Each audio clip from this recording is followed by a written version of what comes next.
Hello, everybody. It's Bill's That College Football Guy here with another preview and prediction video. This one I've been kind of waiting on. The University of Hawaii for the Mountain West Conference. This is a team I think is going to surprise some people this year. They were 5-7 in 2024. Head coach Timmy Chang, he beginning his fourth season at Hawaii. His previous 3 years, though, combined record of 13-25. Nothing exactly to write home about. Anthony Arceno, I hope I'm saying his name right, takes over as the offensive coordinator. He'll still remain the running backs coach. I think Dan Morrison previously was the OC. He retired. And under Morrison, I believe Hawaii was 89th in total offense in 2024 in FBS. However, defensively coaching-wise, Dennis Thurman is back for his third season as defensive coordinator / cornerbacks coach at Hawaii. Dennis Thurman, name sound familiar? I'm a Bills fan. Those who've known on there, those who are long enough know I'm a Bills fan. Dennis Thurman was Rex Ryan's defensive coordinator in Buffalo. He's been an NFL head coach, been a defensive coordinator. He has got a great mind. Runs a lot of 4-3, 4-2-5. He believes in a front seven that can beat you up. So, and under his defense, Hawaii was 75th in total defense last year. Well, we're going to see how it's going to change. So, shall we get into these roster here? Well, first off, offensively, Braden Shager, their star quarterback, he's gone. So now we got to find a new starter. Who's it going to be? It's bound to three people. I think realistically, it's Micah Alejado. I'm probably saying his name wrong. I apologize. He looks like to be the one to beat here. Last season, he's a redshirt freshman. 49-70, 585 yards, 6 touchdowns, no interceptions. Nobody else who's got a shot at the job has played last season at FBS. Caleb Freeman, a redshirt senior, he didn't play last year. And Luke Weaver, the junior transfer from Modesto Junior College, will be coming in as well. But I think Mike is going to be the starting quarterback. Things can change. We'll see. But I think he's going to be your guy. And he looks kind of good, so we'll see what happens there. Running back, you have 4 guys with experience who are battling for the job. I think the front runner right now is Landon Sims, the redshirt senior. Last season was 71 carries, 351 yards, and a touchdown. Cam Barfield, the redshirt junior, at 33 carries for 158 yards. Did not score a touchdown last year. You got Christian Vaughn, the senior, 16 carries for 101. David Cordero, the redshirt senior, only had 10 carries for 57. So it's basically, I think it's Landon's probably the guy who got 3-way battle pretty much for who's going to be the backup running back. But that looks pretty good so far. Now, wide receiver as well. We have some. I should call this wide receivers. I should call it pass catchers, because it seemed like in the offense last year, as I got told on X, some of the tight ends lined up at wide receiver. Some of the wide receivers lined up at tight end. So it's basically like pass catchers. Somebody is somewhere. You don't know what's going on. That was we'll see how that plays out this year. So let's put it up under a pass catchers category. We have some guys who are.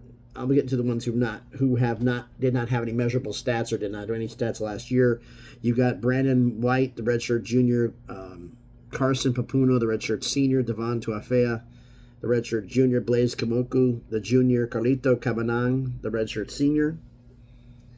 And you also got Jackson Harris, the redshirt sophomore transfer from Stanford, who is figured to actually have a shot to do some damage here. But you have 3 receivers who came over from last season. One, DeKel Crowdis, the redshirt senior, 16 receptions, 402 yards, and 4 touchdowns. And then you have 2 who are coming back who did some damage last year. Buffel Ashlock, the redshirt junior, 61 receptions, 629 yards, and 6 touchdowns. Nick Canella, how am I saying Kanakal? I hope I'm saying his name right. I apologize if I'm not. I apologize. The senior, 63 receptions, 721 yards, and 6 touchdowns. You got experiences at receiver, so they're looking good here. Offensive line, this is the one thing I think could be a problem. It's not because of players, it's because of depth. Now, I've done prediction videos on this, and I've seen, and I'm not counting the scout team. Don't count the scout team. I've seen, depth charts 10 and rosters 10, 11 guys on the offensive line. Some may never play, maybe redshirted. But you have 10 outside the scout team. Hawaii only has 8. 3 backups. 4 seniors, 4 juniors. So, experienced, but the depth can be an issue if there's multiple injuries, but it's going to be a solid unit. So that's going to be something here. So offensively, it's going to be decent.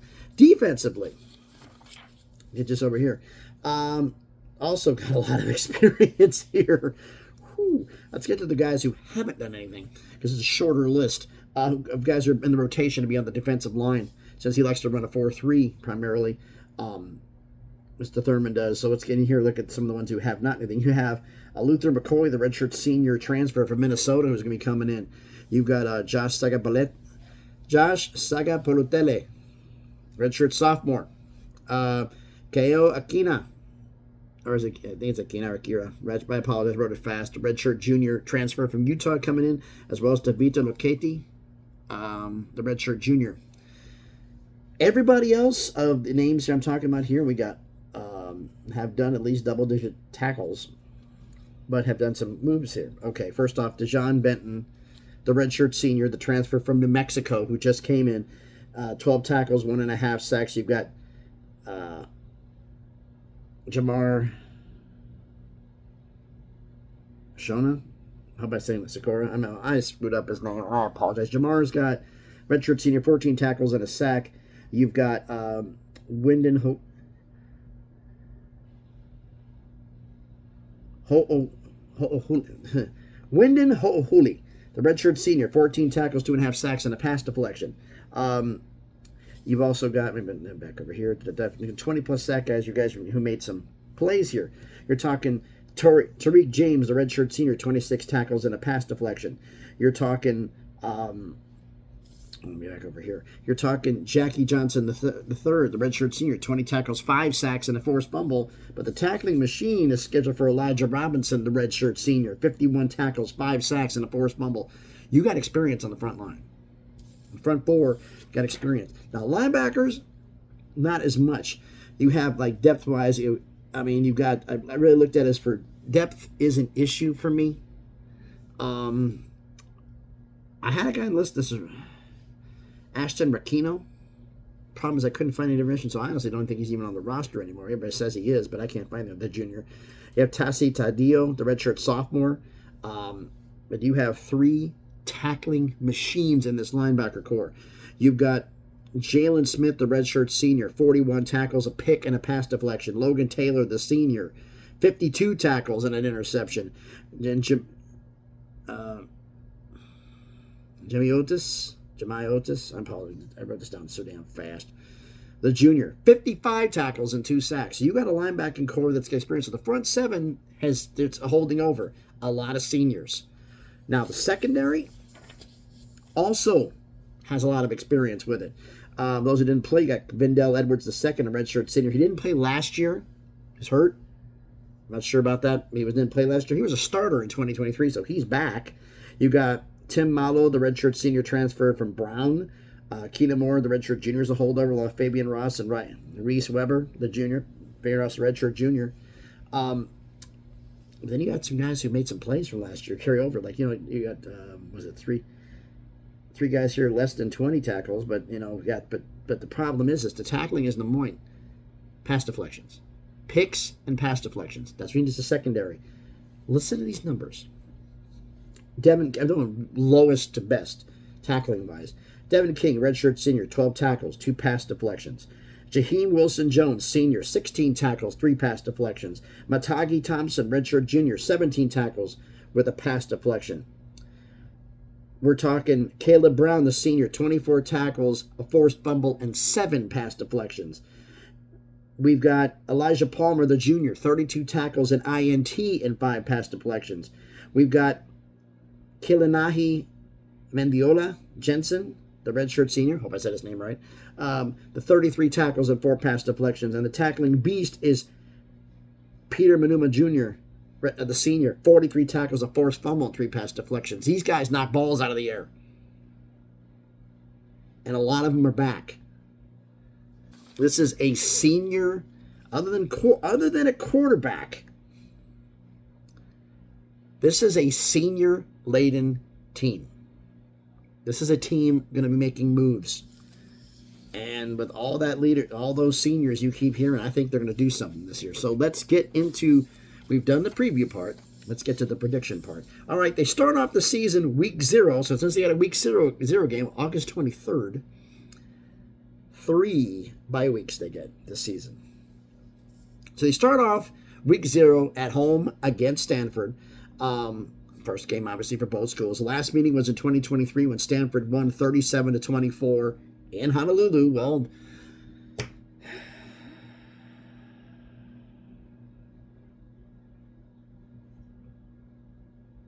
this might be a neutral site game. I think about it, but if I'm wrong, I'm wrong on it. But the fact is, home neutral site at Stanford doesn't matter. Stanford's winning the game. Doesn't matter where the hell it's played. Stanford's winning the game.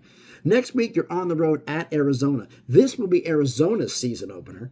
Last time these schools met was in 2019, and Hawaii actually won 45-38 in Honolulu. Now you're on the road in Tucson, and you're getting beat up and losing to Arizona. So you're starting off the season 0-2. Then you come back home to Sam Houston State. Sam Houston State opened up their season the previous week against UNLV. And those who watched the UNLV prediction video know the fact that I picked Sam Houston to upset UNLV because of all the newcomers, lack of chemistry. UNLV would get caught flat-footed. They're going to be coming off an emotional high. We beat UNLV, traveling all the way from Huntsville, Texas, all the way out to Honolulu, and you're going to lose, Sam Houston. I'm picking Hawaii to win their first game of the year. Now, the next week of the year, you're going to play Portland State, who this is actually Hawaii's homecoming game. Earlier in the year, but it's the homecoming game for Hawaii. Portland State, the usual FCS opponent, they played North Dakota. Last time they met was in 2021. Hawaii won 49-35 in Honolulu. This is a senior-laden team. They're winning that one too, so they're going to beat Portland State, so now they're 2-2. Now, again at home, 5th game in a row, at home against Fresno State. Fresno State played Southern University at home in Fresno the week before. Last time these met was last season. Hawaii won 21-20 in Fresno. So Fresno's looking for revenge. They're on the road. Look. Micah may not be a name. Like Fresno State, odds are, spoiler alert for the Fresno State video, odds are Fresno State starting quarterback's probably going to be E.J. Warner, Kurt Warner's son. He's a talented quarterback, but he throws just as many picks as he throws touchdowns. And with an experienced secondary, an experienced defense, with a former NFL dense coach, and you're traveling to Hawaii, I'm picking Hawaii to beat Fresno. So they're going to be 3-0. On the road, 6th week in a row, at Air Force. Oh boy. Air Force played Boise State at home the week before, so they're coming off of a loss. So they're going to be a little bit mad about it. Last meeting was in 2023. Hawaii won 27-13 in Honolulu. It's on the road at Air Force, heading to Colorado Springs. I get it. But until Air Force shows me they can actually do something, I can't pick them in these kind of games. Because this is a game I debated on it, but I'm like, who do I trust more? Hawaii with this talent or Air Force where I don't know? I got to take Hawaii. So I'm taking Hawaii to beat Air Force on the road. Then they finally get a bye week. After 6 games in a row, they finally get a bye week. They come out of the bye week, and where are they playing? At home against Utah State. Utah State also had a bye week the week before, so no advantage. Last time they met here was last year. Utah State won 55-10 in Logan. Utah's going to have coming in here. They're going to have a bye week the same as you. Bronco's going to be coming in. He's no stranger to this place. And I'm sorry, Hawaii, you're losing to Utah State at home. Following week, you go on the road to Fort Collins to play Colorado State. Colorado State, this is Colorado State's homecoming game. And Colorado State played Fresno State the week before at home.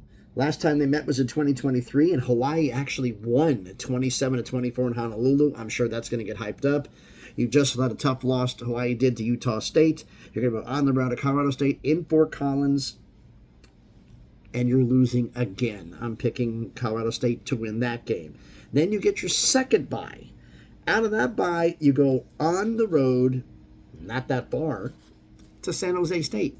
San Jose State had a bye week the week before as well. So both of your bye weeks, meaning playing an opponent the week before, they had a bye as well. So there's no advantage.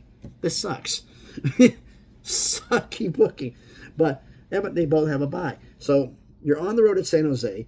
Last meeting was in 2023. San Jose State won 35-0 in Honolulu. So the odds are saying you got beat up by the same quarterback, Walker Eggett. Walker has a problem.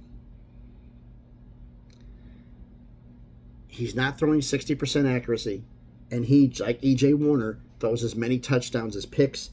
Hawaii got embarrassed, and these seniors want to get revenge.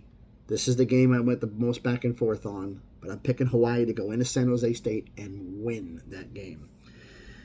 Now, the following week, they're going to go play San Diego State at home. San Diego State played Wyoming at home the week before, so now they got to travel cross country. Last meeting was last season. San Diego State won 27-24. San Diego State has a 5-game winning streak going here. But it's San Diego, tough game. Wyoming's going to be a game that usually gives them problems.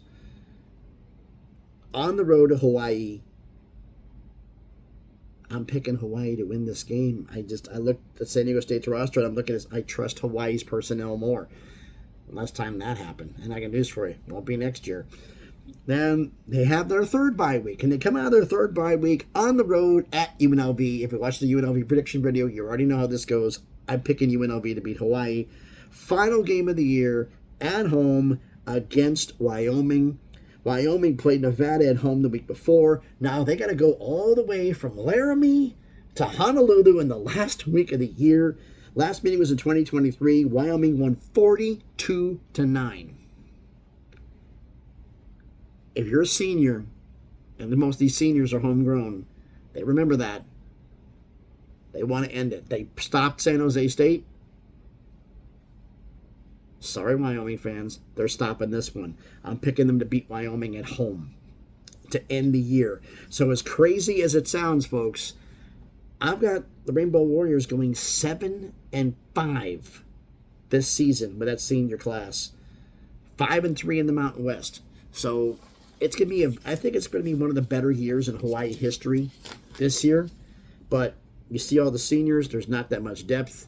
Unless they get a lot of transfers, there's going to be a major drop-off next year. But they're going to go out with the senior class wants to go out with a bang, and I think they're going to do it.